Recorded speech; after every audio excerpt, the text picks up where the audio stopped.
One day I'm gonna be everything I wanna be. I don't let it get the most of me.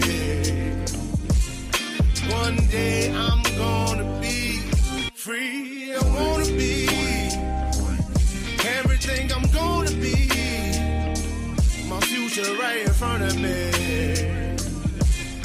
One day I'm gonna be free. I wanna be free. Then let me be free. From the depths of darkness, a voice emerges. A host with a fire burning in his soul. With a heart of steel and a spirit unbroken.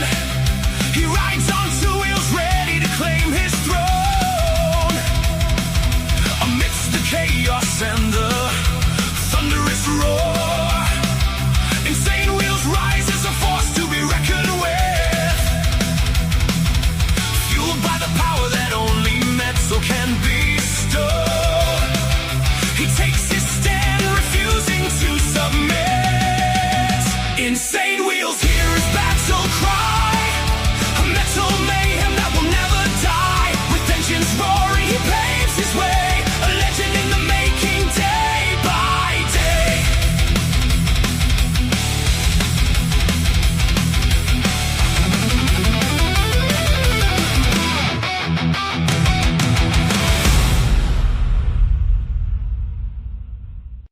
Selves and having a beautiful, beautiful topless Taco Tuesday. Great to see everyone in the chat. Let's get it, man.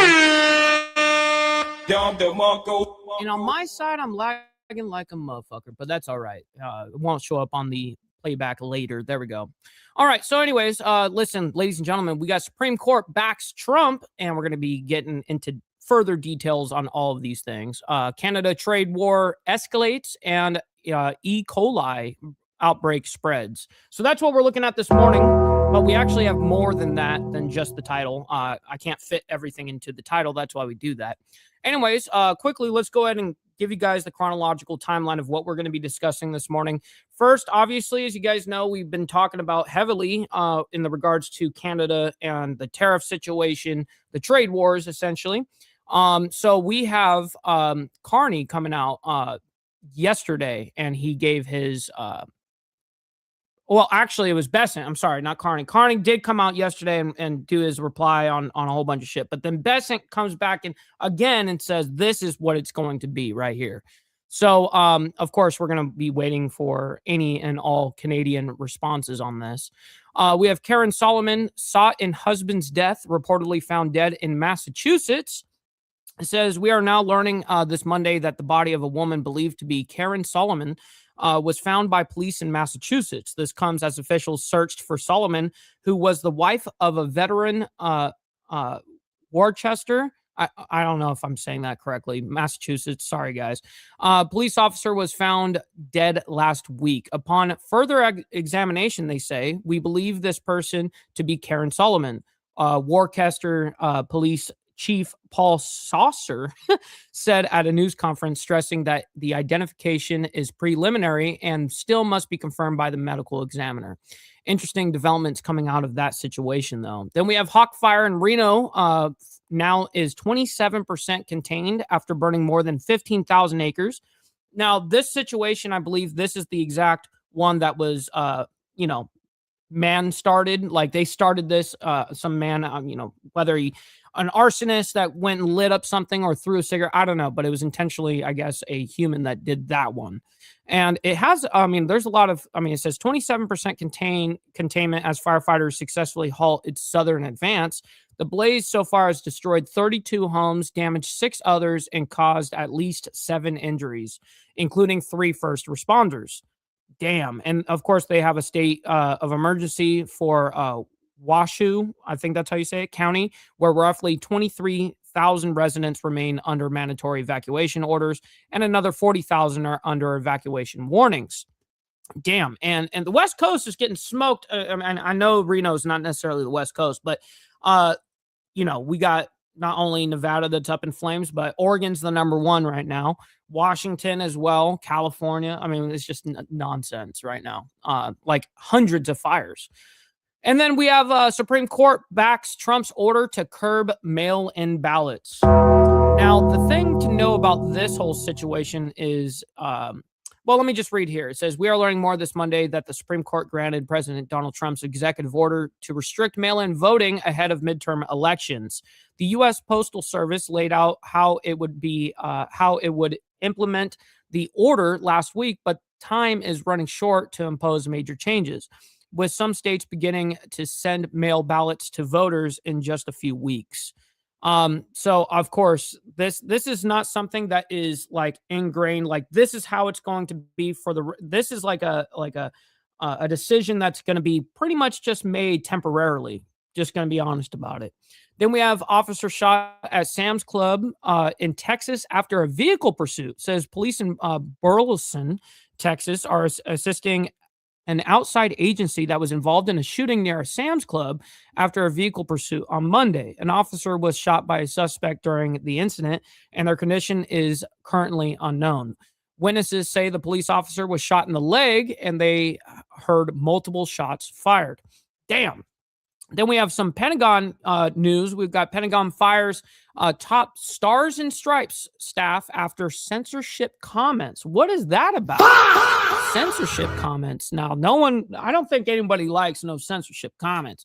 But it really doesn't give us a lot of details. The firings follow a media interview with CBS defending the publication's editorial independence against the Department of Defense's ongoing pressure to restrict content. USA Today reporter, blah, blah, blah. I guess they're going to be joining on live now. Then we have, obviously, back to the trade war. Canada fires back as Trump threatens new U.S. tariff. Now, let me go ahead and quickly read this part right here. The trade war between the United States and Canada became a war of words on Monday, which was obviously yesterday. Prime Minister Mark Carney accused Washington of trying to subordinate his nation. While President Donald Trump threatens worse consequences if Canada does not, quote, fall in line. Carney signaled his nation was ready to find a solution to the dueling tariffs, but only if the U.S. approached the talks as happening between two sovereign nations, saying, quote, an attitude at the negotiation table that Canada is a subsidiary of the United States is not something we are going to accept.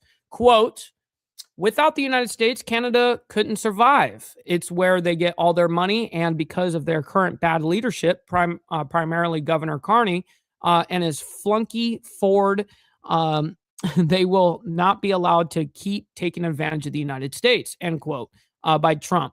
Trump wrote this in a post and also referred Ontario Premier Doug Ford, who had talked about the tariffs during a Monday afternoon news conference. Trump warned that the U.S. could implement 50% tariffs on Canadian vehicles, auto parts, and steel, which led Carney to accuse Washington of trying to dismantle its automobile industry. The president went on to blast Canada's ridiculously high tariffs on American farmers. Damn. We got a lot of things coming out regarding this whole trade wars thing. But first, we also have something a little interesting that we are following is the Tupac murder trial. It says new details on Keith D, Diddy and Suge Knight relationship, I guess. So I don't know how important that really is, but I'm sure it is. Whatever. Then we have the CDC coming out. E. coli, Salmonella outbreak linked to alfalfa sprouts. What? What is going on with all these? Like, we got lettuce fuck ups, we got jalapeno fuck ups, now alfalfa sprouts. Come on, bro. Oh shit! Anyways, that's going on just 2 hours ago. And then we have Iran issues bounty for Trump's son Barron as war enters 6 months. And yes, that did happen yesterday. And I think they gave a $10 million bounty. Let's go ahead and read this. It says, Iranian state media is claiming there is a $10 million bounty on Barron Trump, President Donald Trump's 20-year-old son, according to a new report as the U.S. War with Iran enters its 6th month. All right, let's see. And then there is one more thing here. This is a very interesting thing about Lake of Ontario, right? Or Lake Ontario. Trump threatens to rename Lake Ontario to Lake America as tariff war continues. Oh, shit. I actually put in a on the Discord, I put on the breaking news thing where I think Fox posted it originally, and I posted it this morning. Let me see if I can find it. Trump tweeted, he said, the United States is giving serious consideration to changing the name of Lake Ontario to Lake America, and what we don't expect to do, doing much business with Ontario any longer. Thank you for your attention to this matter. What, dude? Oh shit! Oh shit! All right. I'm sure we got plenty of Canadians pissed off this morning. So listen, let's go ahead and do our call to actions before we get into the madness. Make sure you guys hit that like button, double tap that screen if you guys are on the vertical side, and hit that subscribe button. This is what we do Monday through Friday. And of course, we have members only on Saturday morning, man. So it's a good time, and we don't even talk about any of this shit. Now, speaking of members, please consider becoming a member starting only at $4.99 a month, making sure we're not breaking the bank out there with anybody, but check it out. This is what allows us to be on these airways as well as have these lights on. So thank you guys for becoming members and staying. Little side note here, follow my Instagram at BallValveTV, where I post everything behind the scenes of not only my life, but as well as the show, Millennial Food Time, breaking news, as well as politics, all that great shit. And it's a great way to get a hold of me one-on-one. And then, of course, we have the Discord server for all of the legends in here. Make sure you guys join up on that if you haven't already, where not only all of us hang out as a community, but of course we have breaking news segments in there, so you guys can get minute-by-minute plays of what we're actually discussing and talking about. And listen, last but not least, all super chats, super stickers, gifted memberships, and membership signups are, of course, all going to be presented live and shouted out onto the show. But if you guys like to skip that YouTube 30% brutal cut that they take from your hard-earned cash, we have these platforms that are scrolling around the screen. At any time, you can donate to those. And of course, where I get to keep 100% of the proceeds. And we will be shouting out anything that comes our way, just like a normal super chat. So we've got our email up. Always be watching, right? Always be scanning. And as you guys know, of course, we are raising funds, as you guys can see, for the last week, trying to raise enough funds to be able to buy ourselves a new camera here. And yes, it's going to be very expensive. So if you guys happen to have a little extra cash, it'd be nice for you guys to send it in. Appreciate that. All right, let's go ahead and see who's in the chat, man. Good morning to all you legends, man. Always appreciate it. Let's see. We got Motobomb coming in this morning first, and also sent us a raid this morning. Thank you very much, kind sir, from you and the coffee crew. We got Vanguard Critters as well. Good morning to you. Let's see. We got Naomi and Steve Posey. Good morning to you guys as well. We got Mountain Woman chilling like a villain. Let's see. We got AU as well, chilling. And when he said this originally, when I was just starting the show, he said, listening while walking whiskey. So probably won't see the chat. I thought he said, listening while I drink whiskey. And I'm like, oh, dude, fuck, that's awesome. Doesn't matter. It's in the morning. It doesn't matter. We got Easy Frank in here, as well as chatting with Stacks, Rabbit of Chaos, and KP. Appreciate you guys. We got Jamie Lindsay as well. Let's see. We got Mr. Jack Telcott. And I hope I said Rabbit of Chaos. Good morning to you guys. Jamie Lindsay, chilling. We got Big Dan. Good morning to you. We got Tootie Bug as well, and OG Steve Easy. Shout out to you guys. We got Sick Bastard saying word. Shout out to you. Scrolling down, we got David. Good morning to you, as well as Brother Beezer. Shout out to you guys. What's up, lovely? Thank you for being here. Always appreciate it. Let's see. We're scrolling down. I promise you, I'm trying to keep up. We got Beezer coming in with the gifted membership, by the way. Not only helping me, but helping someone else in the IWF. I very much appreciate that. Thank you very much. And I'm not sure why. I think it's because we got the amount of tabs open right now that, unfortunately, holy shit, my camera just can't keep up right now. We got Charlie Rose. It's not only my camera, by the way. I'm sure it has to do with the entire system. But I'll try to figure it out here in a minute. Let's see. OG Steve Easy chilling. We got Two Stroke. Shout out to you guys. All right, let's go ahead and get into it. First, we're going to talk about Iran sanctions. Besant announces Operation Economic Outcast is what they're naming it. So let's go ahead and figure it out. And I'm going to try to figure out what I can do to stop the lag on my side. Today, at President Trump's direction, the United States Treasury has begun Operation Economic Outcast, an unprecedented campaign against the Islamic Republic of Iran and its enablers. In the Second World War, D-Day marked the historic beginning of a campaign with our allies to target and drive the enemy from its positions, including those in third countries. Today, in that same spirit, we are launching an economic onslaught against Iran's financial connections around the globe. Our objective is to sever every economic lifeline that sustains this tyrannical regime until What's up, lady? We got Lady S in the building. Good morning. Iran stands alone. Iran's fanatics devote themselves to death to America and seek nuclear weapons to do just that. They have murdered and maimed more of our citizens and service members than any other terrorist regime on earth. And they have been at war against America, their neighbors in the Gulf, and much of the world for 47 years. President Trump has taken action that his predecessors have long deferred. And under his leadership, America is no longer managing the Iranian threat. We are ending it. Our great armed forces have laid the groundwork for achieving the president's objective of preventing Iran from ever obtaining nuclear weapons. They've shown America's resolve to finally end this threat. And the strength of America's economy under President Trump allows us to wage this sustained financial operation alongside the might of our military. Iran now faces a very clear choice. It's not just Iran, though. I mean, Iran has the choice to make the difference here, but a lot of countries are in the crosshair because of Iran's decision. Essentially, that's what they're trying to make it out to be. But it's I don't know. I'm just watching to see how this is going to affect China. Again, this is the biggest thing that I'm watching for, is making sure how it's going to affect China. China buys 80% of Iran's oil. So all Iranian exports of oil, 80% of it goes to China. Okay.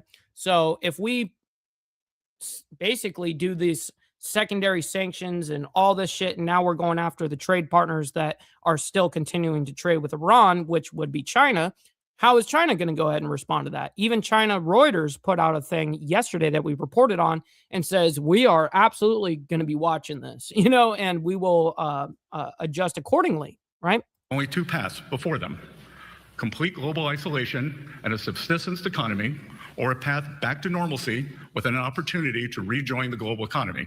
Today, we are launching Operation Economic Outcast to foreclose every other option available to the Iranian regime. What's up, Provoke? By the way, good morning to you.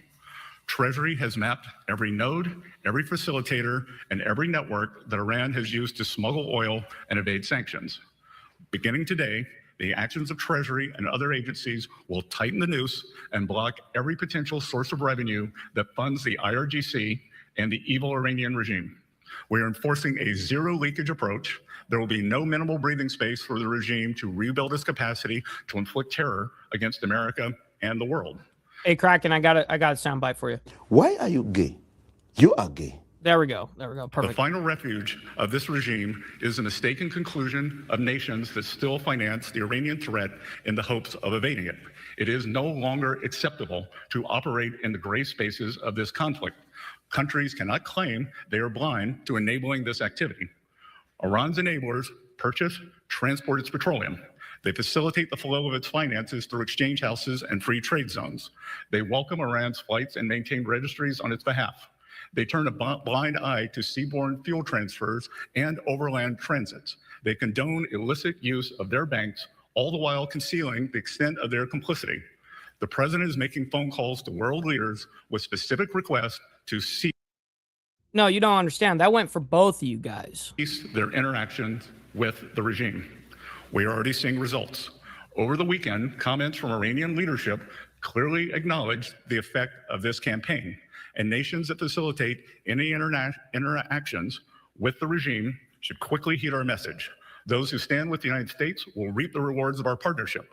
Those who tether themselves to the Iranian regime should expect to share in the isolation of a withering regime.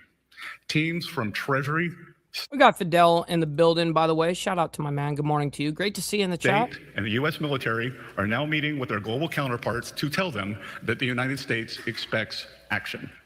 Every country has a defined timeline to shut down activities we have identified. If they do not take action, we will do so unilaterally through Treasury authorities. No doubt, Rick Young. That's what I've been paying attention to as well, and how China is going to respond, and then how we going to deal with that once that response happens. But we're still waiting on the essentially the extreme details of this. This is him, Scott Bessent, talking about, like, basically you guys have one last chance and this is what we're going to do kind of thing. Well, none of this has actually been implemented yet. For example, every branch of Bank Melee must be shuttered and dark. And let me be clear, any entity that facilitates money laundering on behalf of Iran will be removed from the US dollar system. The clock just started ticking. The new sectoral sanctions What's up, Tiffany, by the way? Good morning. determinations issued today target 5 of Iran's most vital lifelines that it exploits in other countries. Okay, I think it was issued and then it is implemented like January or some. I don't even remember what day. I'm sure that he'll say it. If not, we'll look it up. Digital assets, technology, gold, aviation, and shipping. These measures broaden secondary sanctions risk for anyone foolish enough to continue conducting business with this regime and will accelerate the speed with which we pursue them. As I speak, Treasury's Office of Foreign Assets Control is also sanctioning over 60 entities, individuals, and vessels around the world that enable the Iranian regime to procure illicit nuclear and missile technology, conduct cyber operations, and generate oil revenue. This is a sustained campaign to collapse every last option for Iran. Let there be no ambiguity as to the position of the United States. An economic engagement of any kind with this murderous regime will expose those responsible to the full reach of American power. For decades, this regime has drawn strength from a calculus that regards Iranian retaliation as certain and American enforcement as negotiable. Under President Trump, that era is over. To the ordinary soldiers supporting this regime, as more and more of your paychecks stop or are supposedly just delayed, ask whether your commanders are leading your country to triumph or to ruin. And recall that the Berlin Wall fell when ordinary soldiers decided not to shoot at their own people. And to those who enable Tehran, do not discount the cost of testing Washington's resolve. No nation should expect to enjoy the rewards of our system while helping those who seek to destroy it. It is now a time for world leaders to make a decision between prosperity and isolation, peace and terror, America and Iran. The campaign we begin today will gather force with every day that follows, and it will not end until this regime stands alone. With that, I welcome your questions. And we'll take a handful of questions. We're not going to stick on this too much because we do, as you guys heard, if you guys were here in the very beginning, the top monologue of all these different stories that we're going to be covering this morning. We don't have time to sit here and listen to 30 minutes of questions, but we will get a few of them. David from Reuters. Called out a Thanks, person? One of the most powerful tools you have at your disposal is the ability to impose. Real quick, before he asks the question, I'll even back it up a little bit. But we got Money Talks. Money is on the table. Appreciate that. Jamie Lindsay coming in with the 20 spot saying camera money. Let's fucking appreciate that. Jamie, that goes a long way. I'm going to add that. And always remember, guys, and by the way, we need the super chats and all of that stuff, but remember that 30% gets taken away from YouTube. And I'm not telling you guys not to donate to YouTube because we need the super chats. But I am going to say that when I add up, for instance, this, I'm going to take 70% of that and add it to the total. You know what I mean? Just so there's transparency there. I just wanted to let you guys know because obviously they take 30% off the rip. But Jamie Lindsay, thank you very much for that. That goes a long way, bro. Secondary sanctions on banks and financial institutions that facilitate transactions for Iran. Chinese banks have often been talked about being targeted, but we don't see any of those institutions targeted here. Is that something that is coming in this campaign, or is the very delicate trade truce with China something that could prohibit you from going that far and taking that very big step? We want to make clear here today that no one is above the reach of U.S. sanctions. That if they facilitate transactions and are part, which China does that. So what are we going to do? We're gonna throw China onto some crazy ass sanctions or something? I mean, that's my main worry. If there wasn't China involved, you could probably get away with a lot of the shit. But you got to remember, China and India are two of the big, buyers of anything Iran. And so you got to remember, India and China are two of our major trading partners to an extent. of U.S. sanctions. that if they facilitate transactions and are part of the ecosystem that turns Iranian oil into money, Which is into China. repression, they will be targeted. We find that the best way to engage with countries is through quiet diplomacy, and we are level setting with every country to tell them our expectations. We know who they are, they know who they are, so when the hammer of US Treasury actions falls upon them, they will have no one to blame but themselves. So, Richard from CBS. I like how he's not even calling out the random people that are there. He's got certain people that he's calling out. That's crazy. Thank you. You said the president Real quick, we got my man Baker in the chat. Extra surprise. Good is morning. calling world leaders with specific asks and Prez. and that there's a defined timeline. Who is he calling and what are the asks? We're not going to name names, that we've already seen some results, and that I am confident the president, as you all know, is quite persuasive, and we are following his calls up with calls from visits and calls from the State Department and from the US Treasury, expecting them, or telling the leaders, the countries, and the entities exactly what we expect and the timelines. And I would expect that very quickly, if they do not respond, then you will see the ramifications of their actions. Can you say how far the timelines are? Again, I'm not going to set timelines, but we do not have infinite patience here. What's up, Sterling Wheel, as well, saying he's out trucking today. That's right. Good to see you, and hopefully you're enjoying your Topless Taco Tuesday. And by the way, this goes for everyone. Let's get the likes up, man. Very much appreciate it. Double tap that screen if you guys are on the vertical side. You don't have to like all this craziness that's happening right now, but you guys can like it for me and what we're doing here on Insane Wheels. So thank you for that. Jennifer? What's Jennifer? Thank you so much, Mr. Secretary. Jennifer Schonberger with Yahoo Finance. You just said moments ago that no one is above U.S. sanctions. What specific secondary sanctions or penalties is Treasury prepared to levy against Chinese banks and shipping firms if they do not comply? And then secondly, as you look to take these unprecedented sanctions, you've also said that as the Iran conflict fades and oil prices recede, that will help bring down long-term bond yields. In the meantime, you have mentioned your toolkit, and I'm curious if you are looking at reducing auction sizes for longer-term dated Treasury debt going forward, and what other actions you may consider from that toolkit. Damn, that was a long fucking question. We got Big Bizquick in the chat, as well as Carrie from Rob's Neighbor. Good morning to you guys. Appreciate it. Yeah, well, why don't we work backwards? We issued the quarterly refunding announcement 2.5 weeks ago. We are going to continue with our regular program of auctions. So you will be hearing from us again at the beginning of next quarter. In terms of, as I said, every country, every entity should know that they should be prepared to face U.S. sanctions. And no one is above this. We are going to hold everyone accountable, and this is economic asphyxiation of this regime. And Jennifer, as I said, no one should test our resolve.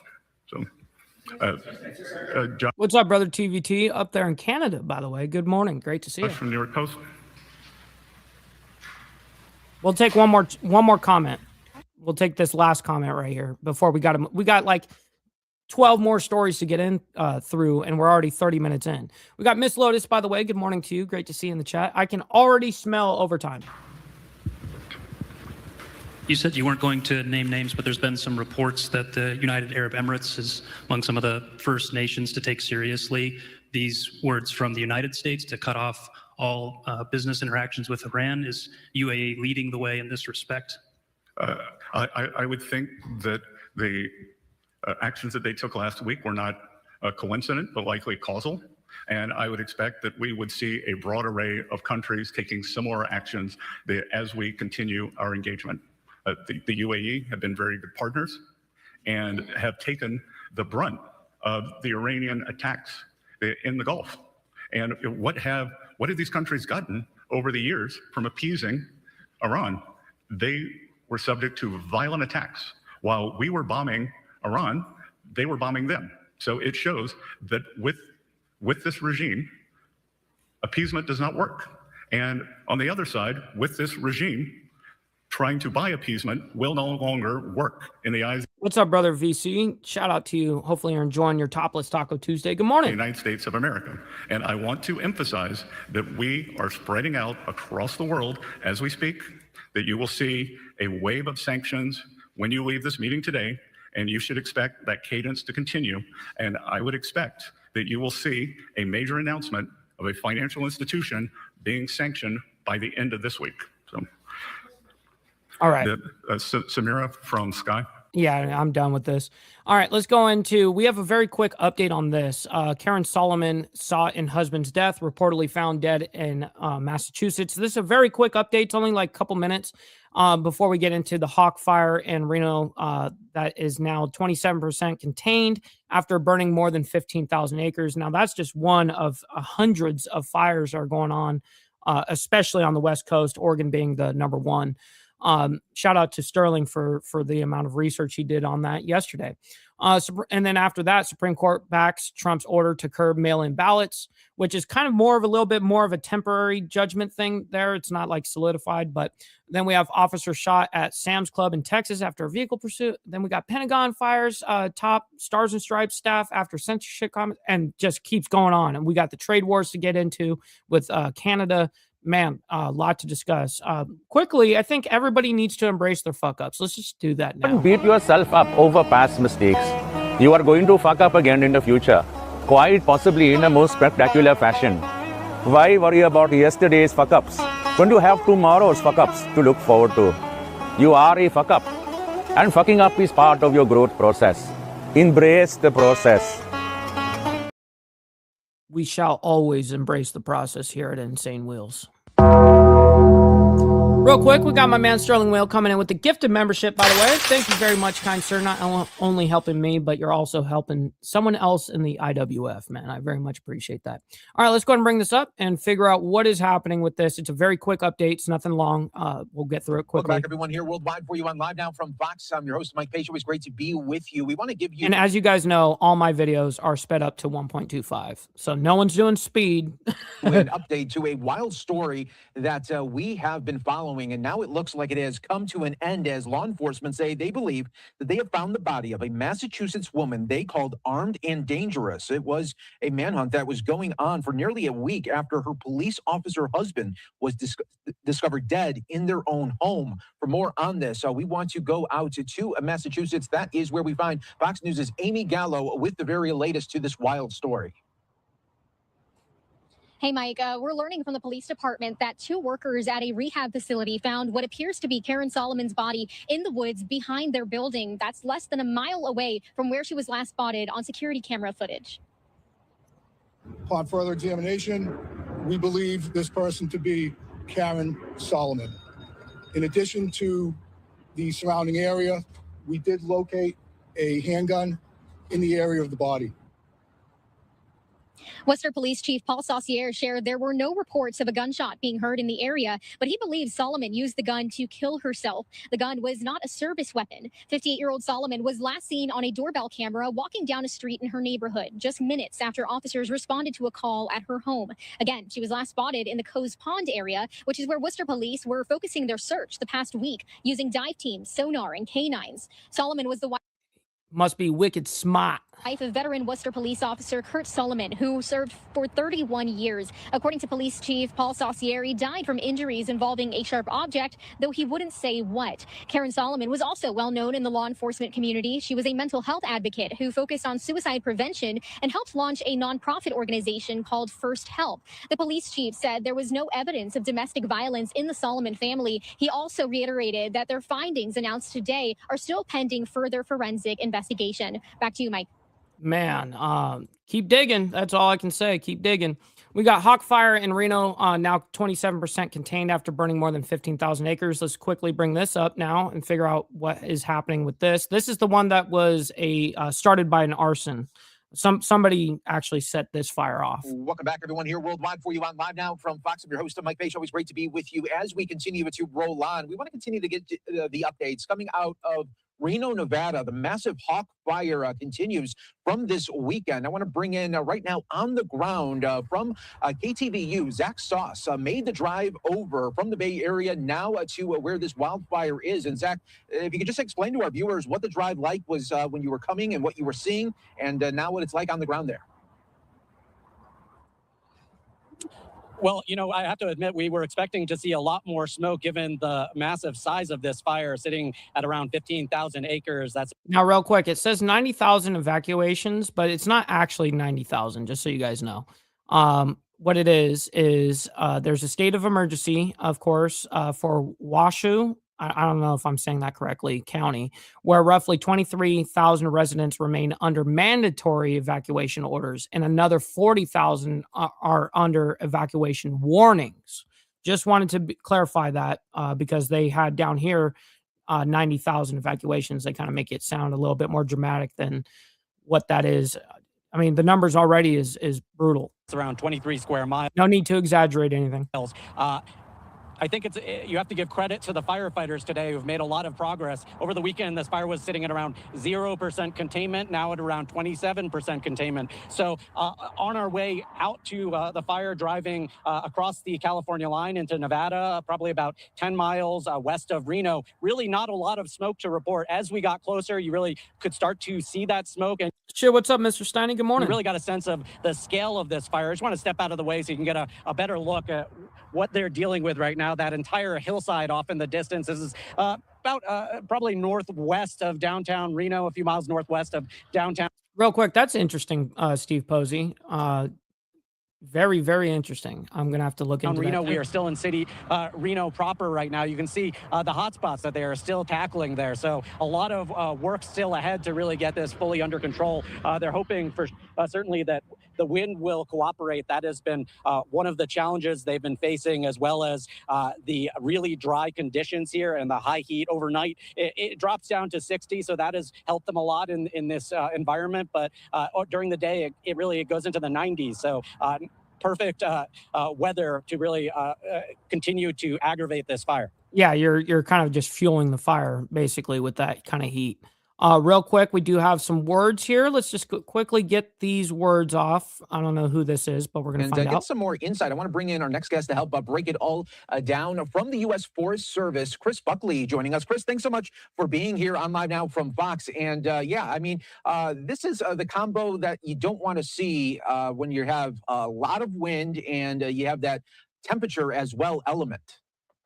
Yeah, this is not what we wanted to see over this weekend. This fire started Saturday morning, late Saturday morning, and it was kind of the perfect conditions for it. I mean, we had high temperatures, we had low relative humidity, and we had gusty winds. We've had some red flag conditions since. So, I mean, that was just kind of the perfect. Now, this is, I think, if I'm not mistaken, this is the fire that an arsonist, a person set off themselves. So I may be wrong on that, but I think I'm right. Storm to create a big wind-driven wildfire, which is what this turned out to be. But we certainly made a lot of progress since then, and especially today. Hell yeah, Jack, you're the one that got it. That's awesome. Yeah, and talk about that progress that has been made and maybe what the hope is for the next 24 to 36 hours there on the ground. We have a lot of crews fighting this fire. Every day we have between 700 and 9 people assigned. Not that we know of anyways, Virginia Chaos. Not that I know of. Maybe they did, but I just haven't seen it, unfortunately. But I'm not going to have them go on and on and on about a fire because, I mean, shit, we're dealing with fires nonstop right now. I mean, it's hundreds of fires that are out there right now. But anyways, we'll go ahead and move on because, again, we've got way too much to get through and we're way behind on time. Excuse me. We're already 40 minutes in.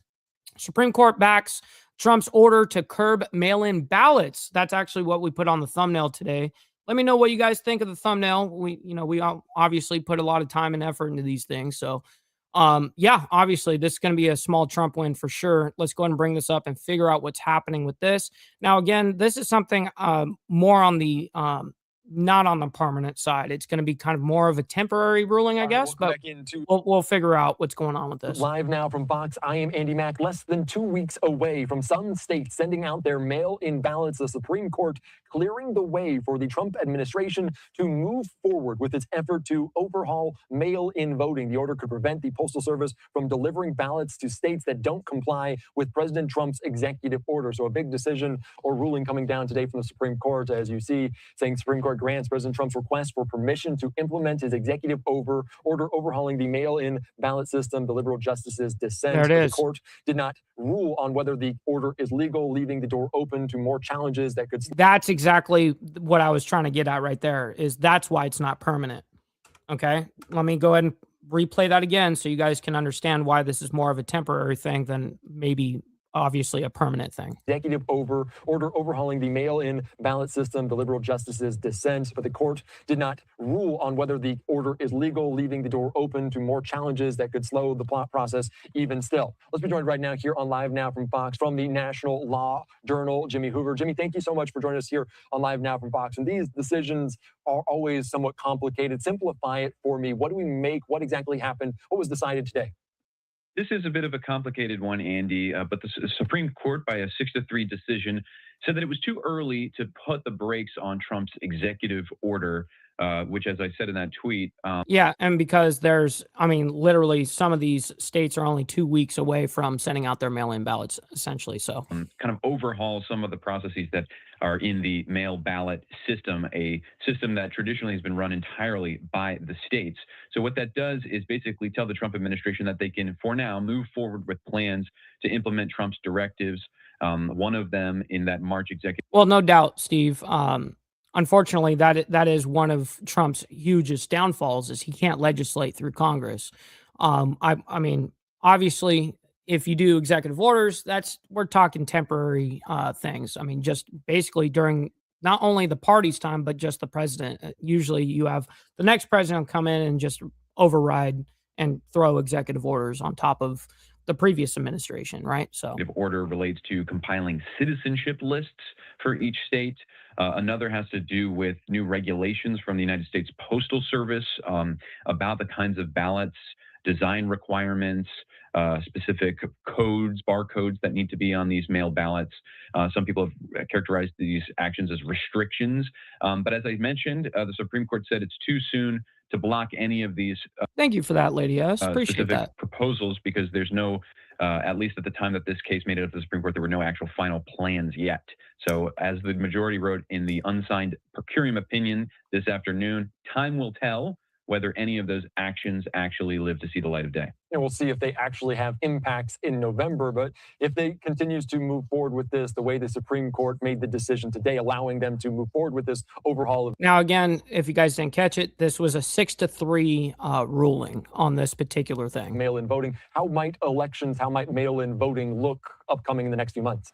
Good question. Well, it's hard to say exactly what kind of effect this particular executive order would have. The U.S. Postal Service actually has just recently released the text of its final regulation, its final rulemaking that Trump had asked it to engage in. And the USPS took pains to say that this is actually a modest step that they're taking. They're not requiring the states to do that much. It's not going to be the kind of overhaul that the Democratic election officials are worried about.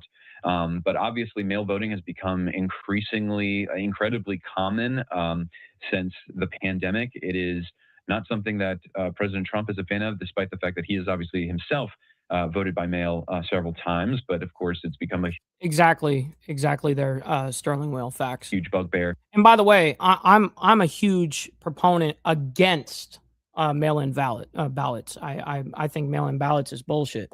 I think that you shouldn't show up and vote. I mean, that's what I do. Listen, I'm disabled and I do that. I got one leg and I do that. I don't need no mail-in ballot. And even if I was in a full-on wheelchair, dude, I'll still show up. No problem.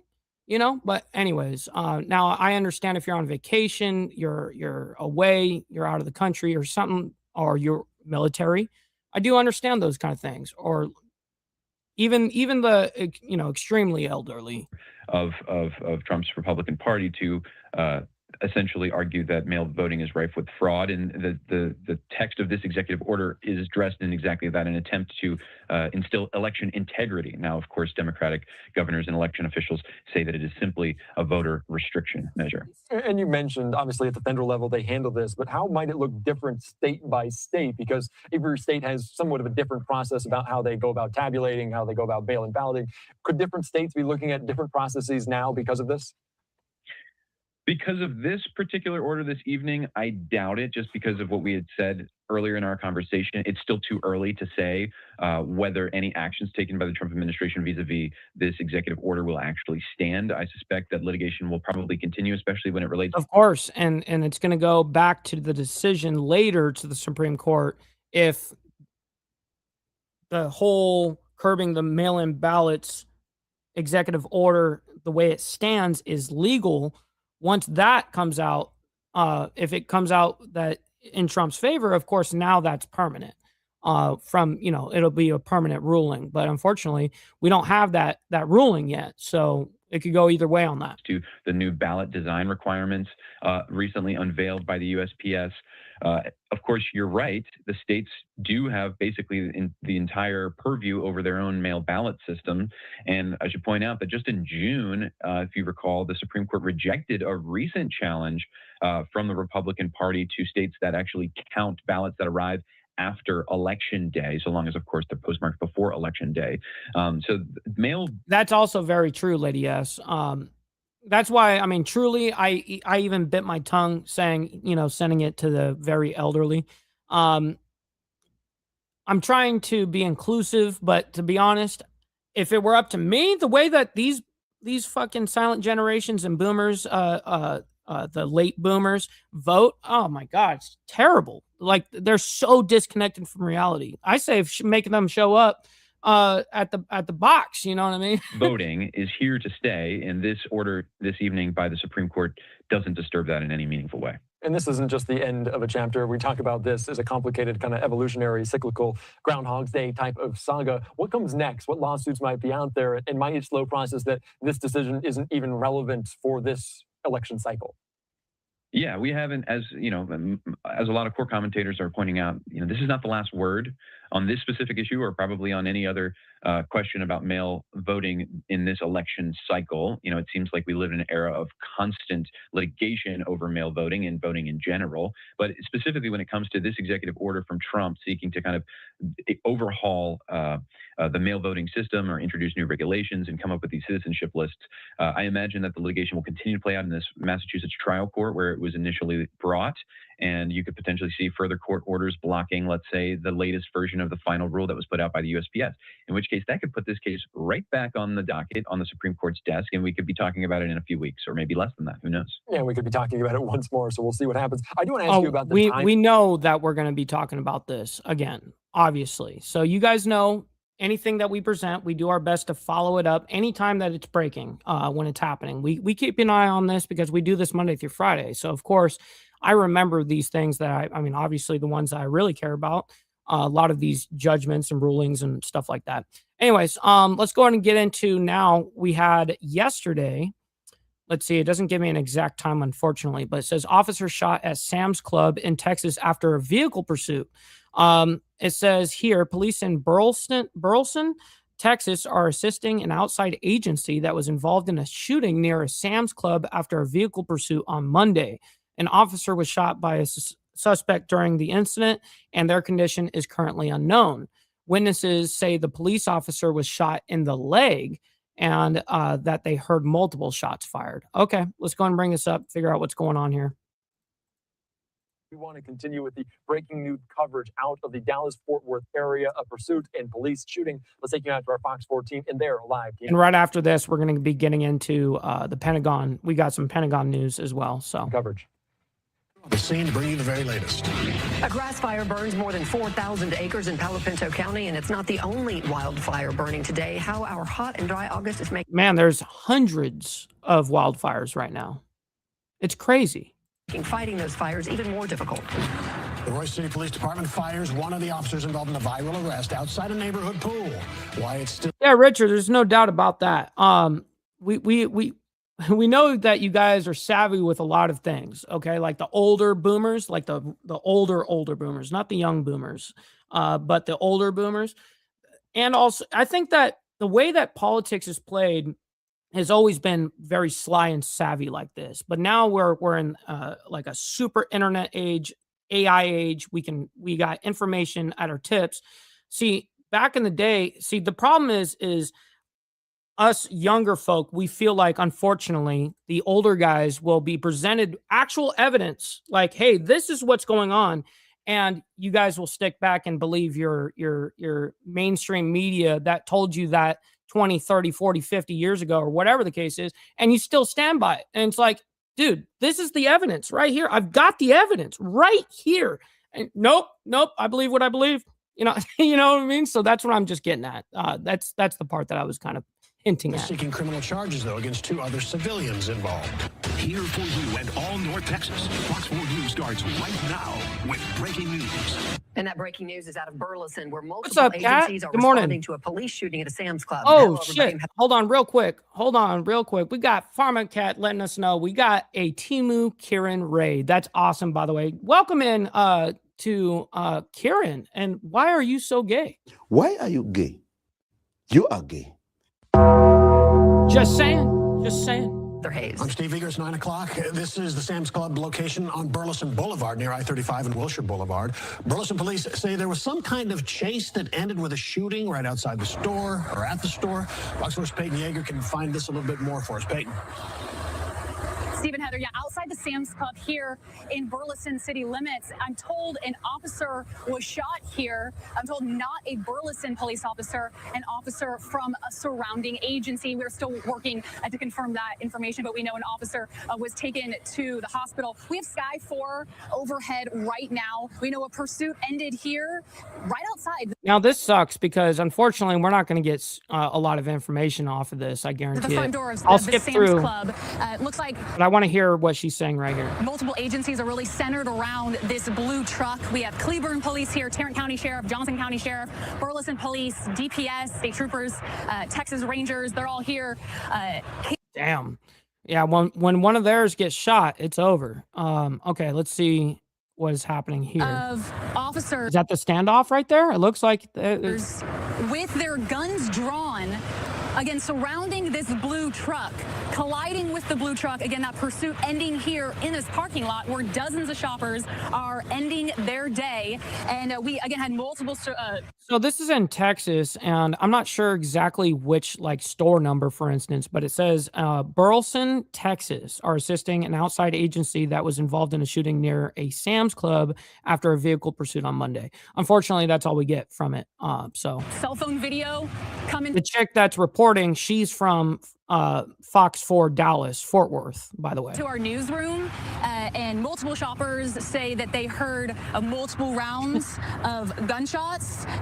One witness, he had just stopped here to get some groceries to take home. He was And I guess the officer got shot in the leg. going out to his vehicle, and all of a sudden he sees this blue pickup truck speed in with multiple law enforcement agencies behind him. He sees that a man gets out and runs inside of the Sam's Club. An officer is following him, followed by 5 to 6 gunshots later. Then an officer comes out. The witness says shot in the leg. Other officers are trying to put a tourniquet on that officer's leg. And this is what the witness had to say to us. It was a scary moment, and hadn't witnessed anything like that. Yeah, so yes, I was caught in the middle. My truck was right there where the. Oh, okay. So you didn't know that what a Sam's Club. I forgot that you're Canadian. You probably don't know what a fucking Sam's Club is. I'm sorry for assuming. Orange line is. I was seeing everything right up. I got to see the full incident going down. Any message for the officer who's injured? Well, God bless him. Hope he's okay. And thank you for saving us. Saving the. Hell yeah, Tiffany. By the way, thank you for the 200 jewels. Very much appreciate that. It goes a long way. Appreciate it. Customers that were still inside.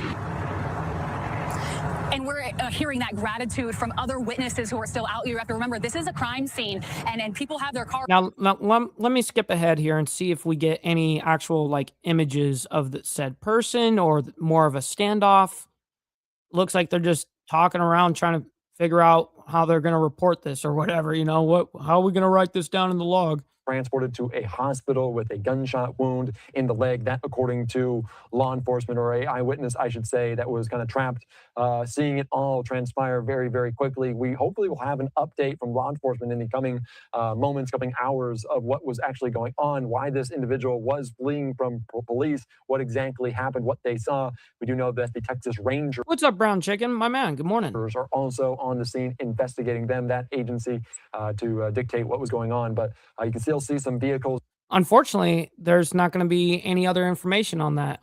Hopefully, we do get some sort of report later on from this, but unfortunately we probably don't. Anyways, we got some Pentagon news. Pentagon fires top Stars and Stripes staff after censorship comments. What? Let's figure out what's going on with this. We got Lady S coming in, by the way, sending in some jewels as well. Thank you very much. Appreciate that.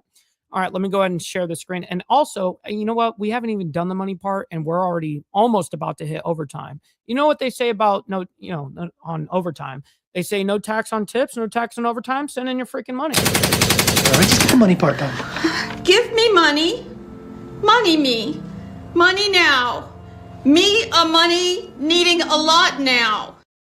Shit. All right, here we go. Let me go ahead and bring this up, and we'll figure out what is happening. Welcome back into Live Now from Fox. I am Andy Mack. We're talking about next a story that happened late last week, but still very important, as the Pentagon fired the editor-in-chief of Stars and Stripes and also a Big Dan chilling like a villain. Good morning to you, by the way. Good morning. top reporter at that publication for insubordination. The military newspaper, partly funded by the Pentagon, has a long history, though, of editorial independence. A live look right now in Washington, D.C. at the White House as the editor-in-chief said he was dismissed after an interview he gave that objected to potential censorship by the U.S. military. This move comes at a time when the Trump administration has curtailed Pentagon access for the press corps covering the Defense Department.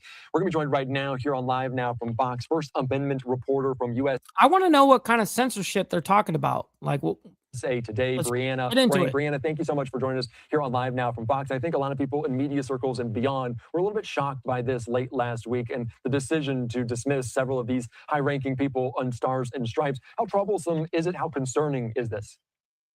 Well, several advocacy groups have released statements condemning the decision to fire not only the editor-in-chief of Stars and Stripes, but its Middle East reporter and its publisher. The National Press Club, for example, issued a statement that criticized what they described as the Pentagon's overreach as it relates to Stars and Stripes, and the Foundation for Individual Rights and Expression, which is a major free speech organization, has also expressed concerns that these types of decisions are potentially unconstitutional.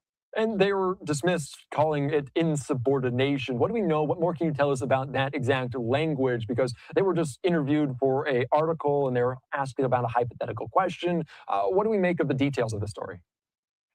Well, we know the editor-in-chief, Eric Slavin, mentioned that his firing followed a CBS interview, and That's probably the biggest compliment anybody could ever give me. Thank you very much for that. which he was asked that hypothetical question, as you mentioned, about what would be a red line for him. And he talked about censorship.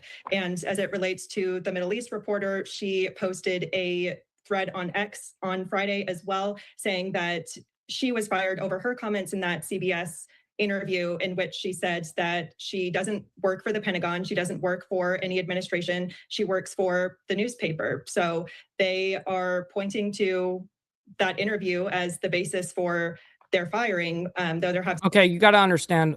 See, this is where people get First Amendment kind of conflated. Okay, when you work for a company, it's different having quote unquote free speech than it is when the government's trying to lock you up. Okay, that's where people get conflated on the whole thing. It's like YouTube. There is no actual true honest free speech on YouTube. You know, it's pretty clean and it's pretty good for what it is. But the truth is most people couldn't even handle that. Just free speech is crazy. I mean, even look at how crazy X got. X got fucking crazy, and it's not even full free speech. But again, people are conflating the idea of free speech with companies or being hired with a company, and then you say something, they can fire you just for looking. You didn't brush your hair correctly today. Yeah, I don't want you representing my company anymore. That's how that works. And if you say something I don't like, yeah, I'm your boss. I can fire your ass. Yeah, you know, that's how that works. But anyways, so it is interesting to find out how the Pentagon fires this publisher and editor. Like, how did that happen? Certainly been other developments in the last few months along the lines of the First Amendment to the ombudsman for the newspaper, which is a position established by Congress to protect editorial independence. Okay, that's a cheap shot. Steve Easy knows me a little too well. I mean, you guys that follow, along in the Discord and shit, you guys know I'll cut up the nicest whiskey with some fucking soda. Yep. I'll cut it up with a Coke or a Dr. Pepper. Yep.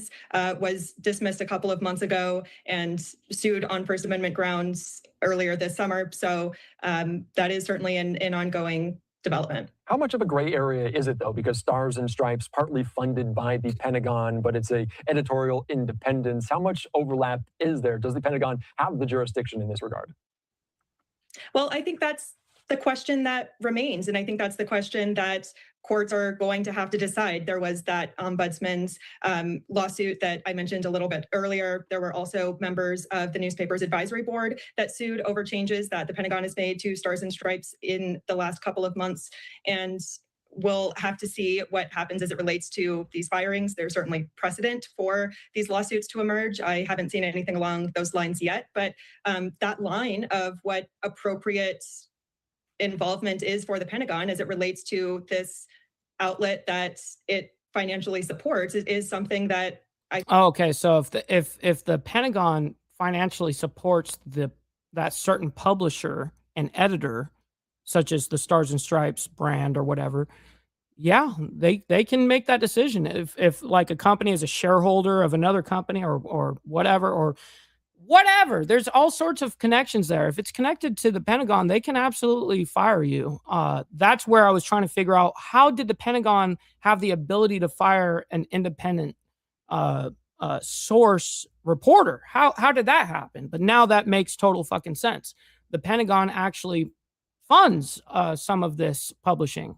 So no wonder. Okay. Now thank you for connecting the dots for me, lady. Okay, so we got to get into this trade war thing. We still got a lot of shit to get through. We still got 5 main stories to get through. Holy shit, and we're way into overtime. All right, trade war. Canada fires back as Trump threatens new U.S. tariffs. All right, let's go ahead and do this, but let's get the sandwich. Man, motherfucker talk all the shit they want, but you see me? I'm sitting up here snacking on this big ass sandwich, not getting a fuck. Kiss my dick, motherfucker. That's a fact, Jack. And by the way, I'm going to be honest. Anytime I have like Hennessy or something like that, or whatever, I will drink that with apple juice. Believe it or not, Henny and apple juice, Cavassier and apple juice, bomb as fuck. Anyways, let's get into this right here. Here we go. 3, 2, 1. Welcome back into Live Now from Fox. I'm your host, Anna Marsick. Let's get started right now with a live look over the White House as the time in the nation's capital is approaching 11:30. The U.S. and Canada trade war is escalating. Oh, Mountain Woman, that's awesome. She says this is Pop's favorite news program. He says Mike explains shit. He's always listening and commenting as he gets stuff done around here. Wow, that's another humongous compliment, by the way. I'm very honored, and thank you guys for being with me and supporting me and what we do here, hitting that like button, commenting, all of it. It all helps. You guys being here daily, all those things, man. I'm honored to be able to do it. Both sides digging in after a nearly done deal collapsed over the weekend. Fox's Rebecca Castor has more from Washington, where President Trump is now threatening more tariffs on our northern neighbor. An end to the U.S.-Canada trade war looked hopeful last week, but now both countries are at a standoff after Ottawa pulled out of trade talks late Friday, accusing Washington of making last-minute demands. We cannot accept what they've offered, and we will not give what they've asked. Canadian Prime Minister Mark Carney claims the U.S. wanted to restrict Canada's ability to negotiate trade agreements with other countries. That's one reason a deal wasn't reached by President Trump's deadline. So his 50% tariffs on roughly $20 billion worth of imports took effect Saturday. But Canada has vowed to retaliate dollar for dollar. We've taken countermeasures. Our interest is in protecting American workers and protecting American supply chains. They've always had the best deal. And oh, man, you guys are awesome, man. Thank you for that, Big Dan. They still would have an even better deal, but they didn't want that. President Trump says Canada wants the benefits of being a state without being one. And announced Monday, U.S. tariffs on all Canadian cars and trucks will increase to 50% on January 1st. The fact that we provide their security for them and they take advantage of us, I think President Trump was the first one to go, you know what, that's not the kind of relationship that friends should have. But Democrats warn losing friends could be worse. If we can't even get along with Canada, the low-hanging fruit here, who can we get along with? The U.S. trade... Damn, he called them low-hanging fruit? Damn, I'd be more offended at that. Representative says no new talks are planned with the Canadians, but insists it was not the U.S. that made last-minute demands. In Washington, Rebecca Castor, Fox News. Our thanks to Rebecca for that reporting there. And as we are following this news here on this Monday evening, we have a lot to break down. Joining us right now is Christopher Sands, who is the director of the What's up, Rachel? Good morning to you. Happy Topless Taco Tuesday to you, by the way. Good Center for morning. U.S. and Canada Studies at Johns Hopkins University. Thanks so much for joining us here on Live Now from Fox. Good evening, and I'm glad to be here. So a lot has changed just today alone. Can you just break down maybe what the biggest development we learned today is? Well, the biggest development was that Canada announced it was going to retaliate against the United States with tariffs, as your reporter said, dollar for dollar, matching U.S. tariffs. The United States tariffs that we threatened and have now imposed were targeted at products that we have alternative sources for. This was meant to maximize the pain for Canada, but actually protect U.S. industry to the extent that we could, because we could find alternative suppliers. Canada is likely to turn around and do the same thing, trying to find ways to hit the United States with tariffs that will cause the maximum amount of pain and discomfort for U.S. industry. And, you know, we heard Mark Carney using some pretty strong language saying Canada won't accept an attitude that treats it like a subsidiary of the United States. Is this now as much about maybe Canadian sovereignty and national identity as it is about economics? I think it's a little bit of both. And part of that is that in these kind of trade talks, and this was true for the Canada-US Free Trade Agreement back in the 80s, it was true for NAFTA, you often have these 11th hour crises. Someone puts one more thing on the table and it seems to break the talks down. And then you have a drama where people walk away, threats, other things are said. But often we find ourselves back in conversation, you know, having vented how angry we are at the other side. Somehow we recognize the stakes are high and we can find a way to come together. I'm not saying that's guaranteed to happen. Certainly, we're right now heading towards a major Rachel is being a typical woman in the chat. That's hilarious. escalation in tariffs. But it could be, if this is like other trade agreements. What's up, Gary, by the way? Good morning to you. That this kind of rhetoric is a sign that we are really close and we may find ourselves talking again soon. So, you know, President Trump is now essentially telling Canada to fall in line or they're facing consequences that could be even worse than what we're seeing right now. What does that tell you about how the Trump administration is approaching these negotiations? I think the Trump administration has been a very different type of administration, and it's taken a while for, I think, the Canadian government and most Canadians, even some Americans, to take that on board. We had a series of presidents who were committed to the principle of free trade, that is, trade with zero tariffs or as close to as possible. And we saw trade agreements that came from Ronald Reagan, George H.W. Bush, and so forth, that were all more or less within that frame. That was the goal, reducing tariffs. President Trump sees tariffs as a way to lower the tax burden on American businesses and to put the tax burden on those countries that are taking advantage of the U.S. market. His approach, therefore, has been to be very tough and to demand at least some minimum tariff on all allies. But he has a particular bee in his bonnet, if you can say that on television, with regard to Canada, where I think he feels that Canada has benefited from U.S. protection, U.S. support in many ways, but has been slow to pay for its own defense, slow to pay for other things, and so puts an unfair burden on the U.S. As a result, even when we talk to Mexico or China, you don't see that kind of anger coming from. Well, and truth be told, Canada did have kind of the better end of the deal for decades. You know what I mean? And so I don't think we need to like now take advantage of Canada, but I think we definitely need to get to the point where we get a good solid trade agreement where there's no actual trying to take advantage of one another. Because there is a lot of good things that we get out of Canada, such as resources like energy and oil and stuff like that, electricity. Those are very important things. From President Trump, it seems really focused on Canada in this case. So I want to talk about that 50% number that, you know, we're hearing a lot about, the 50% tariffs. Can you walk us through what this means in the real world? Who is paying this bill? Well, of course, Americans will ultimately pay the tariffs if we buy the products at that higher cost, because a tariff's like a tax. And so it's like a sales tax. In effect, you buy from Canada, you pay 50% on the price. Exactly. I'm glad that he's actually being objective on this whole thing, because it's very true. Who actually pays for it on the whole chain of like the process of tariffs? Who ends up paying for it? That would be us, the consumers. It's us that the prices go up on. It gets compensated by the purchaser that you would ordinarily pay. Now, what that is intended to do is to get the American company, even the American consumer, to buy from someone else. So where there isn't an extra 50% surcharge. And so usually people say, well, at 50%, this is going to be really bad for American consumers. And it may be, but it's also possible that businesses will adjust, buy from other suppliers. And so what Canada will face is lower sales, not sales at a higher price. You notice that a lot of things that the U.S. has targeted are what we call commodities, products that are very price sensitive. And so if you put a tariff on them, people tend to go to another vendor just because the price is basically all that matters. That's driven Mark Carney and the Canadians to look at new markets for their oil and natural gas. And that's not a loss to the United States.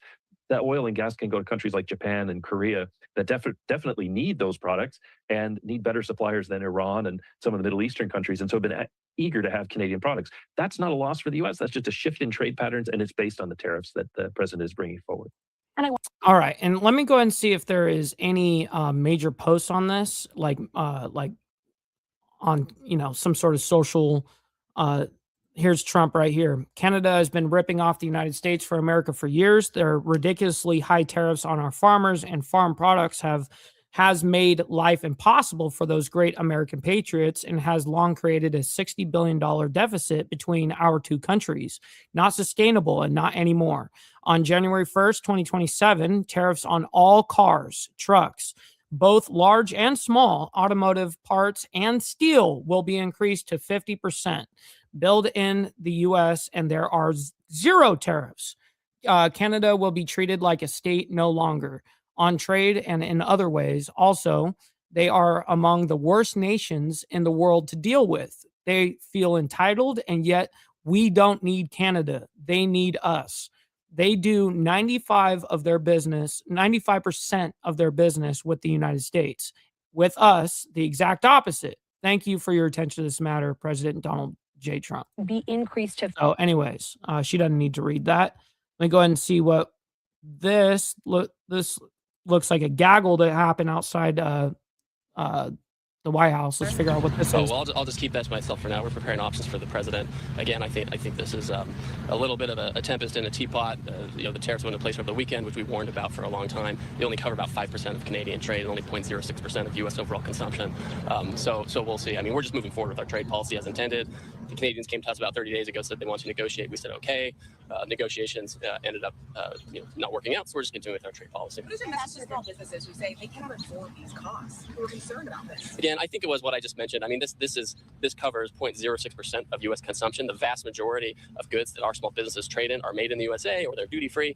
So this is Rachel. When this is implemented, yes, it would be theoretically something where we don't actually expect a huge impact. I mean, the Canadian situation may be different for them. I know they view it differently, of course, and that's fine. But for the U.S. small business, for the U.S. manufacturer, for the U.S. worker, this is a way for us actually to try to get. Not necessarily, but it's not going to help. But that's not the primary reason why groceries are so expensive. Wine and spirits back on the shelves in Canada. It's a way to make sure that our small dairy farmers who have had very limited access into Canada for a long time. So we're actually worried about our small businesses to make sure they get the kind of access they need. I'm saying you're not worried about. Are not on the books for Canada. Why not? And what has to happen for negotiations to continue? I think you saw the Canadians' remarks on Friday that they suspended talks. So that's we respect that. I'm not going to. Again, they came to us a month ago and said we want to have negotiations. So we said okay. We don't have anything scheduled. I have the Mexicans coming in this week. I have the Mexican trade minister coming in Tuesday afternoon. They've been very constructive on the trade front. We've been able to resolve a lot of issues with them. They've been taking actions to protect their own market to try to get a hold of transshipment, which is something that we're worried about. So we'll see what conversations look like with them. Now, the reason why we're listening to this guy in particular is because he is the U.S. trade representative. Okay, you know what I mean? So that's why this guy listening to him speak right now is important. That happened to be all he had to say. Anyways, let's go ahead and move on. We've got 4 more major stories to get through real quick. I just don't have enough time to get into this whole thing when it's not that super relevant right now. Okay, we're just going to skip that story. We got to get into CDC, E. coli and Salmonella outbreak linked to alfalfa sprouts. What is going on? First it was lettuce, then it was jalapenos, and now it's fucking sprouts. Oh my God, dude. What is going on with these farmers? And here we go. We are looking at all of the different feeds that are coming into our newsroom right now. And the next story involves another recall of sorts, another outbreak, as U.S. health officials are tracking another apparent food poisoning, this time tied to alfalfa sprouts, with cases reported in at least a total of 15 states. The CDC reporting more than 36 cases in Minnesota and Wisconsin, with at least 55 cases nationally, including 4 people who have been hospitalized as a result. Now, there are several other states. I was trying to pull up a map, but unfortunately, it doesn't appear to be loading here. Florida, Indiana, Iowa, Kansas, Michigan, New Hampshire, New York, Pennsylvania, North Carolina, South Carolina, North and South Dakota, and Washington. Damn it. Dr. Steve Goldberg is the Chief Medical Officer of Health Track, joining us now to talk much more about what all this means. And I don't know where this exact food or the alfalfa sprouts are being, I'm assuming it's probably Mexico. Really, all these different outbreaks that we have had here over the past, I would say, several months. Doctor, thank you so much for taking the time to be here with us today. Good morning, Josh. Yes, we're seeing more foodborne illness this year versus last year, and it's an unfortunate occurrence. And the topic for today is sprouts. And you hit the numbers exactly right. CDC is reporting 55 people impacted across 15 states, 4 hospitalized, fortunately no deaths. And what happened was, on interview of ill individuals by state health departments, there was a pattern. 3 out of 4 said, I recently ate alfalfa sprouts and I got them from this source. So that's how they tracked it back to 2 different manufacturers. So that's where we're at. Well, tell us the 2 different manufacturers. I want to know the 2 different manufacturers and where they're from. As of this morning. And I have to ask, how is this one, if at all, maybe different from what we've seen with these other outbreaks? They're all somewhat different. They all primarily are gastrointestinal illnesses. I think what's different is that this is 2 bugs, if you will, an E. coli bug and a Salmonella bug. And in the E. coli bug, it's a particular bug that can be really nasty to your body. So that's how this one is different. When you talk about alfalfa sprouts, it's maybe... Man, will you guys tell us the manufacturers and where they are sourced from, please? That's all I care about. I mean, it might be a popular food among some, but it's not maybe the same popularity as something like lettuce, let's say. So right. When you look at alfalfa sprouts, is that less of a threat than maybe an outbreak that involves, let's say, lettuce? I think you're right. The range of people affected by this particular vegetable is likely smaller. That said, this particular outbreak is... That's the map right now. The affected states of those 55 people, this is the states that have been affected so far. So just, if you guys wanted to see that, there it is. Very difficult. That's straight from the CDC. That's the source from the CDC. Because you can't, if you will, wash the alfalfa sprouts and then be in good shape. What happens is bacteria actually gets into it at the seed level and is in the vegetable itself. It can't be washed. So once this is identified, it's got to be returned. And Richard, I've been saying that. Absolutely. We got a whole show on that whole fucking topic. Absolutely. And you should tune in if you haven't checked it out. It's called The Diamond Effect, every Wednesday night at 7:15 p.m. Central Standard Time. It's a great time. Anyways. To the manufacturer or thrown out, period, 100%. And right here, you are looking at that map that I promised you. Again, 15 states where this has all been reported at this point. Of course, that could change because not everyone is going to report something that could just be food poisoning. You don't see a lot of people report it. Obviously, if you've had any symptoms there, you should. But doctor, can you explain what symptoms people need to be watching out for? Oh, everyone knows what the symptoms of gastro problems. You start having fucking explosive diarrhea, you might fucking want to think back about what you ate. Okay? Let's go into now. We got Iran issues bounty for Trump's son Barron as war enters its 6th month. Now, let me go ahead and read this. It says Iranian state media is claiming there is a $10 million bounty on Barron Trump, President Donald Trump's 20-year-old son, according to the new report, as the U.S. war with Iran enters its 6th month. All right, real quick, we gotta get you guys to obey real quick. Maybe you need to donate some freaking money. Donate. Maybe you need to donate some freaking money. Maybe you need to donate some freaking money. Donate. Maybe you need to donate some freaking money. Donate some freaking. Now that is the best propaganda you're gonna get all day. All right, here we go. Let's go and get into this. A familiar image there on the right-hand side of your screen. That is a live look over the Strait of Hormuz provided by marine traffic. And as you can see, as we have seen over the past 6 months, not a lot of movement. What's up, Roland? My man, Dean. Great to see you. Hopefully you're enjoying your morning over there on the West Coast. Reuters reporting that there has been the littlest amount of movement there that we've seen in months here. So again, a lot of vessels that are just kind of out there waiting to see how things progress. Now, President Trump just putting out a Truth Social related to Iran. So I want to pop this up on your screen. He says the failing Islamic Republic. Yes, that is also true, Steve Posey. Republic of Iran is not paying large segments of their military, while at the same time killing protesters even when they are not protesting at levels not seen before. It is a humanitarian crisis of epic. Real quick, we got my man Al Patterson in the building. Hopefully you're enjoying your Topless Taco Tuesday so far. Proportions and must be stopped now, President Donald J. Trump. So again, that post here just coming out on Truth Social a short time ago. Now, at the same time, Iran is now claiming that it's tracking President Trump's 20-year-old son, Barron, and has a $10 million bounty for him. This is from... Now, I saw this being reported officially. It must have been yesterday morning. It must have been. Maybe it was... It had to be yesterday morning. From the New York Post, as the IRGC released a video, it was broadcast as well on Iranian state TV detailing that hit. It appears that Secret Service and President Trump have been made aware of the claims as that video circulates all over social media. We, of course, will not be showing it here because it is Iranian propaganda. Reuters. Real quick, I wish I had it so I could show you guys, but unfortunately I don't have it. We got Mr. Al Patterson coming in with the gifted membership, by the way. Very much appreciate that, by the way. Let's go. Not only helping me, but you're helping somebody in the IWF, my man. Thank you very much. All right, let's go and get into also this. Reporting today that another oil tanker has been struck by, quote, an unidentified projectile and disabled off the coast of Oman at the entrance of the strait. The information comes from the UK Maritime Trade Operations, which has been reporting on those ships hit by Iran in the strait over the course of the last 6 months. Ahead of the U.S. on Monday. So this is as of today.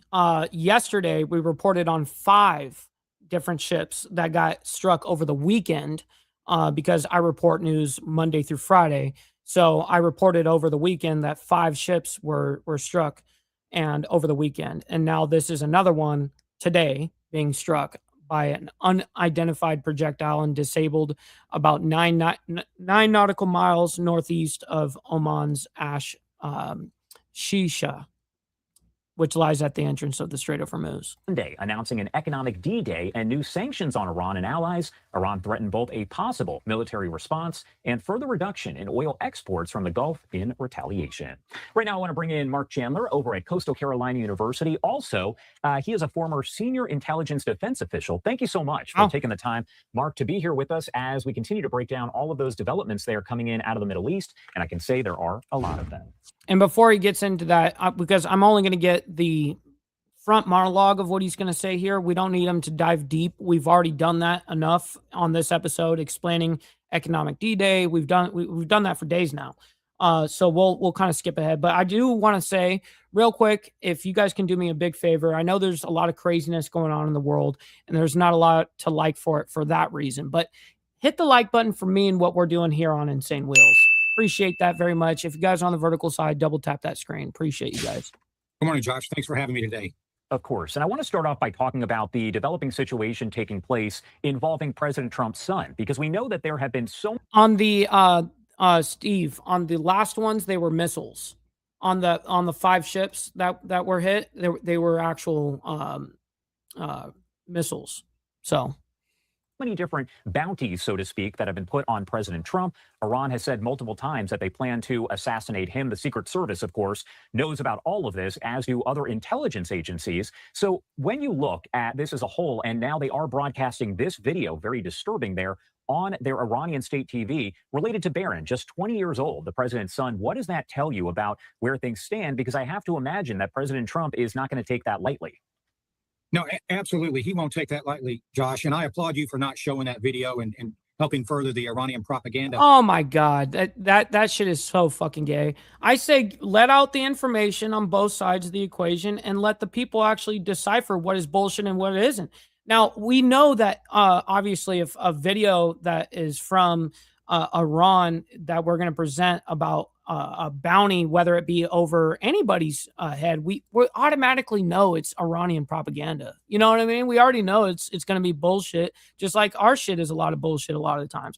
But see, that's the whole thing is guys like me, I can present it and say, yeah, that's bullshit. That's bullshit. You know what I mean? That's the difference. But in addition to being propaganda, it's a legitimate threat. So the Secret Service is going to take this serious, especially when we look at some of the details contained in what Iran released in that video, talking about the security measures surrounding Barron, talking about some of his routines. This is very similar to the one against the First Lady a few months ago. So you can see that Iran has folks that are willing to share that information in today's social media world. And so that open source information freely available can create a weakness in the president's and his family's security. But the Secret Service is going to take this very serious.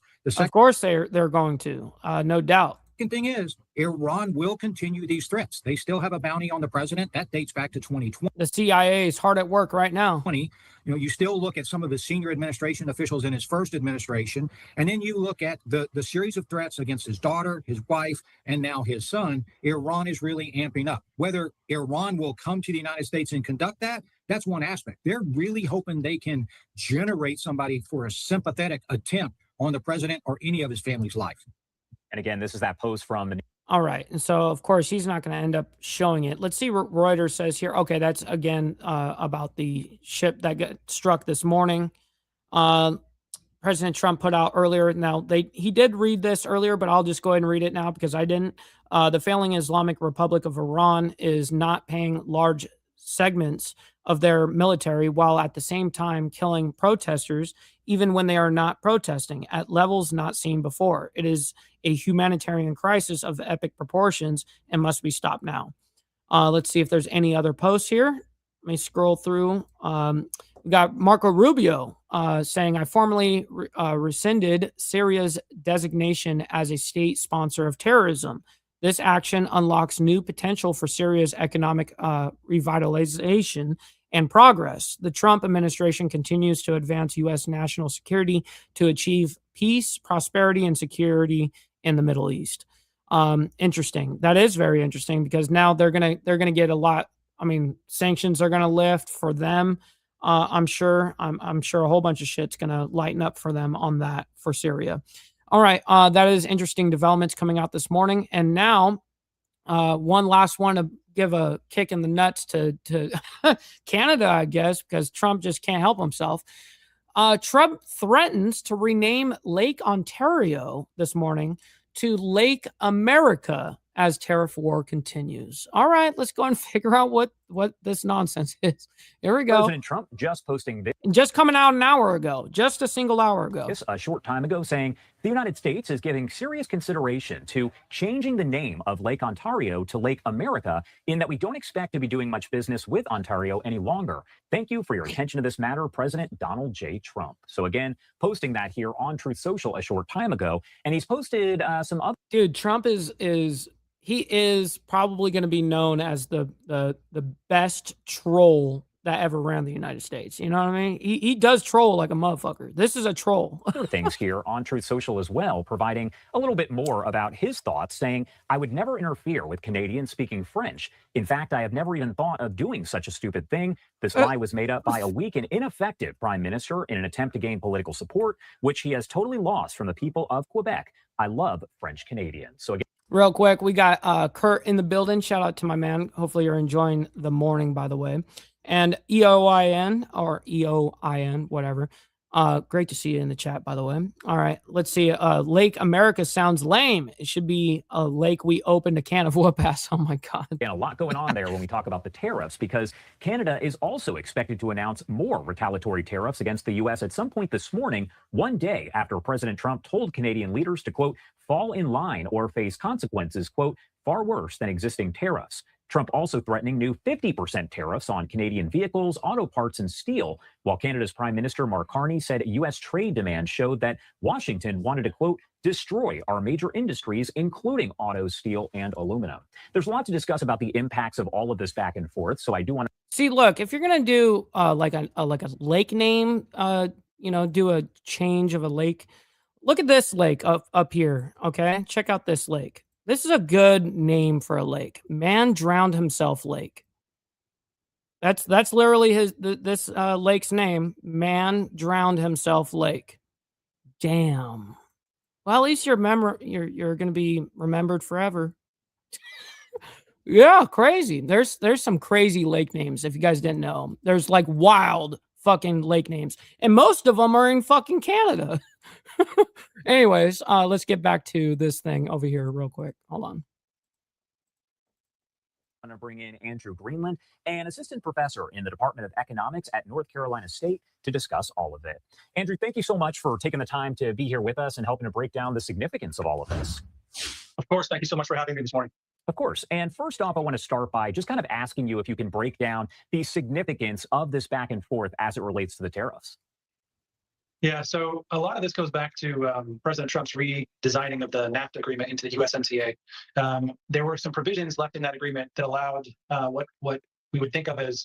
I don't know. It didn't say men drowned. It said man drowned. So I would assume one. Domestic content requirements that make sure that when we're producing goods in Canada or the US, those are not just being brought in from foreign economies and then sold as Canadian or sold as American to another economy. Because when we sell to each other, there were specific reductions in tariffs that made it very advantageous. But you might be concerned that producers could take advantage of that by buying cheap inputs abroad and then marking their own label on them and selling them. There were some poorly negotiated or poorly termed components of that agreement that President Trump has taken some opposition to that have allowed it to get to the trade level that we're at. Yeah, that's okay. You're giving me 0 here. Let's see what Mark Carney says here. We are stronger now than when the United States started this trade war. More unified, more determined, and more ambitious. Stop the cap. A bullshit. A bullshit. A bullshit. A bullshit. Don't act like that doesn't hurt your economy and hurt your shit. Don't play that off like nothing's happening, like as if you're stronger in the situation. You don't have to bullshit like that. Okay, so that's what we are caught up with the news, ladies and gentlemen. I can't thank each and every single one of you guys enough for hanging out with me this morning and with us. Obviously, thank you guys for hitting that like button and double tapping the screen on the way out as well. Very much appreciate it. Listen, we'll be back tomorrow morning for more of the World's Madness. This is what we do Monday through Friday. And of course, we have members only on Saturday morning. So if you guys got gifted a membership this morning, make sure you guys show up on Saturdays, man. It's a good time. Anyways, much love, honor, respect, everybody. Enjoy your Topless Taco Tuesday. God bless you guys. We'll see you guys very soon. And take care of yourselves. From the depths of darkness, a voice emerges, a host with a fire burns.